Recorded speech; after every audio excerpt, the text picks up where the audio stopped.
For the vast majority of you listening today, you're probably either getting ready for work, maybe you're on your commute to work or coming home from work. So I'm curious, are you going to a job today? Or are you coming home from a job today? Or did you go to work? Now, even though we use these words interchangeably, there's actually a significant difference between the two. And that's the topic for this episode of Confidence Covered by Humility. Hello, friends. My name is James Mayhew, and I'm so glad you're here because it's on this podcast that together we're going to explore what it means to lead your business, your team, and your home with a humble confidence. Now, taking a posture of humble confidence, it allows you to have this deeper and more significant business and personal relationships. It allows you to know how to serve others with a level of extraordinary excellence. And that posture, that position, that helps you build this confidence in others around you as well. So if you haven't already done so, would you just hit that subscribe button, turn on the notifications wherever you're watching and listening. And since some of you may not know, there's actually a video version of this podcast. It's out there on YouTube.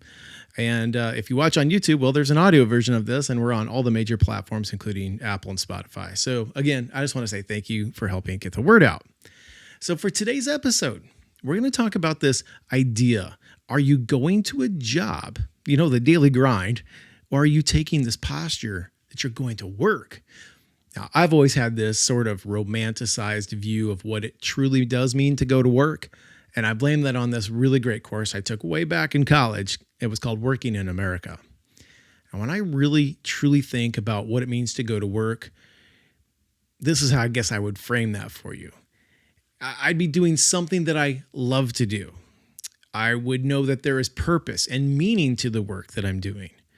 There's a good chance I'd probably do it for free. If I wasn't getting paid to do it, I'd do it for free. It would give me tremendous personal satisfaction, joy, and purpose. And it wouldn't really feel like a job that I had to go to. It'd be something that I'd look forward to going to every day. So again, like this vast majority of you, we all know what it's like to go to a job and we've done tasks and it didn't give us joy and satisfaction and purpose. I've had jobs, done tasks that I hated doing with this bunch of other people around me who hated it too. It's a terrible culture. And I've gone to jobs and I've done tasks that I almost never looked forward to. And there'd be no way I would do it if I wasn't being paid. Some jobs have the power to seduce us into overworking and even creating this element of stress and anxiety. It's that lure of what's next and achieving more. All of that contributes dramatically to that stress. Other jobs are going to tempt you to surrender to this mindset of just surviving for the weekend and just doing whatever it's necessary so I don't get fired. And when you're in that place, both physically and mentally, you just feel literally miserable. You're trapped. You even have this mindset of being entitled. And it's one of the worst experiences you'll ever have. But how much of that is actually mindset? Is it possible to find joy and fulfillment anywhere? I think it is. But that's not necessarily a reason that you should stay there. I've also experienced, like I'm sure you have, I hope you have, tremendous joy and fulfillment with your work. Sometimes the work that has been most fulfilling and rewarding wasn't for a client or when I was an employee. The most fulfilling work was doing projects around my home because there was a benefit for my family. For example, in 2013, Beth and I did this massive landscape and hardscape project in our backyard. And together we built this beautiful living space. And that process was backbreaking. I used a spade, a shovel, and I dug by hand. I moved hundreds of wheelbarrow loads of dirt and sod by hand. We moved 13 tons of river rock the same way. We placed several hundred pavers by hand. And we learned as we went. Yeah, we made mistakes and we had to step back a few times and fix it. And it took us like 3 months to complete, somewhere in that neighborhood. But the way the backyard was transformed was so rewarding. And to this day, we spend a great deal of time enjoying it. In fact, it's even nicer now as the trees and plants have matured and kind of filled in. Now, during the hardest part of that work, we ended up taking a week's vacation, each of us, to build the retaining walls and complete these patios. I had blisters because my gloves had worn through the fingers and palms. It was 90 plus degrees every day. We were doing this in July. And so we get up early, start, our morning very early to beat the heat. And during that time, I always looked forward to getting to the work to get the project done. Now, here's a little tip. I remember telling my boss that I worked harder on vacation than I was working at work. And his response was he said we might have to talk about that. So guys, think about this before you say stuff, right? But as I reflect back on that project, I still have this sense of accomplishment knowing that we made something really cool, something better. I have a sense of pride that I was able to take this vision that was in my mind and plan it out and then work to make it a reality. See, that's what it means to me to go to work. And I've found that same feeling, that same sense of accomplishment in my work now with clients where I'm helping them streamline their business, helping them to become an employer of choice, retain great people, on and on. So I want to do this now. I want to introduce the faith concept into the formula that we're talking about here. There's one key point that's proven throughout Scripture, and it's that we're all created by God to work. In fact, all work matters to God. And as you embrace the concept that your work has purpose and meaning in God's eyes, it takes on a whole new meaning. Now, don't miss this. You were born with magnificent talents. And when you step into those God-given abilities and you do meaningful work, it feels amazing. But the benefits go beyond that feeling.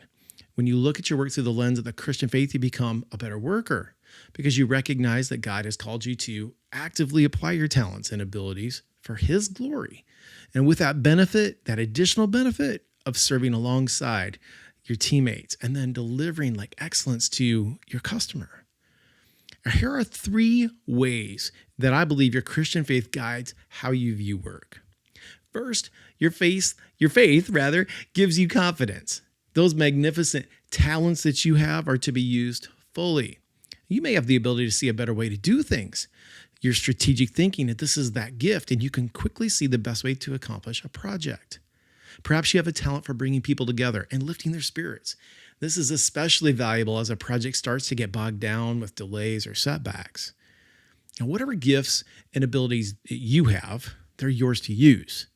You're responsible for using them, so step into them with this sense of purpose and confidence. Secondly, your work has greater purpose and meaning through the lens of faith. Think how you felt after you completed a challenging assignment or project. How did you feel? You probably felt pretty good. Maybe you even smiled or did a fist bump. Perhaps you looked at the finished project and you admired it. This is what it means to feel fulfilled in your work. Most of us want to be challenged to some degree. It's rewarding when you put in effort. You'll learn new skills. You had to work to get something. Perhaps you even had that unique experience of working with a master, a true master of their craft. And a lot of times they're just joyfully will teach you their secret techniques. Now, the valuable lessons that you learn in those relationships that you build, they stay with you forever. And that ensures that greater purpose and meaning. Now, the third way that faith shapes your work is that it keeps you humble and honest. Your Christian faith gives you this cover of humility. We talk about that all the time on this podcast in times of prosperity. Without it, it's just tempting and easy to take credit and say, hey, I did that after a significant win. Look at me. But that can be really dangerous, and it allows your pride and ego, even arrogance, to start to creep in. Secondly, the Christian faith gives you this moral compass. You don't cut corners. You don't elevate numbers to make yourself look better. You don't step on people's toes or steal ideas or be a jerk, okay? So in conclusion, the Christian faith reminds each of us that our true identity is greater than our title, position, the size of our bank account, the car we drive, or the home we live in. See, your identity, my identity, is in who Jesus says we are. And He says you're great. You're a new creation. And in that, we're reminded how much God just loves and cares for the world through us. And doing your work well or being even the best at what you do is an act of worship.